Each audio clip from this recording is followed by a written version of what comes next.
യുവതിയെ ശാരീരികമായും സാമ്പത്തികമായും ചൂഷണം ചെയ്തെന്നുള്ള പരാതിയിൽ കട ഉടമ അറസ്റ്റിലായി. പ്രതി കുടവിളാകം സ്വദേശി ബിനുകുമാറിനെ 14 ദിവസത്തേക്ക് റിമാൻഡ് ചെയ്തു. വിദേശത്തേക്ക് കടന്ന പ്രതി നാട്ടിലേക്ക് മടങ്ങുമ്പോൾ ചെന്നൈ എയർപോർട്ടിൽ നിന്നാണ് പിടികൂടിയത്.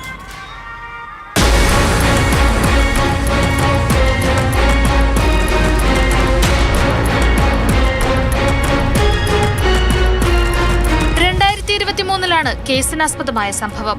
പാറശാലയും തിരുവനന്തപുരം വട്ടപ്പാറയും കേന്ദ്രീകരിച്ച് സ്ഥാപനം നടത്തിവരികയായിരുന്നു പ്രതിയായ ബിനുകുമാർ.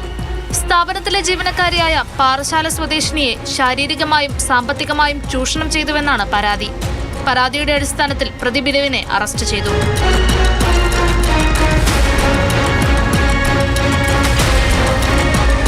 പരാതി നൽകുന്ന സമയം പ്രതി വിദേശത്തേക്ക് കടന്നു. തുടർന്ന് ലുക്കൌട്ട് നോട്ടീസ് ഇറക്കിയതിന് പിന്നാലെ നാട്ടിലേക്ക് എത്താൻ ചെന്നൈ എയർപോർട്ടിലെത്തിയ പ്രതിയെ പാറശാല പോലീസ് പിടികൂടുകയായിരുന്നു. പ്രതി ബിനുകുമാറിനെ നെയ്യാറ്റിൻകര കോടതിയിൽ ഹാജരാക്കി 14 ദിവസത്തേക്ക് റിമാൻഡ് ചെയ്തു.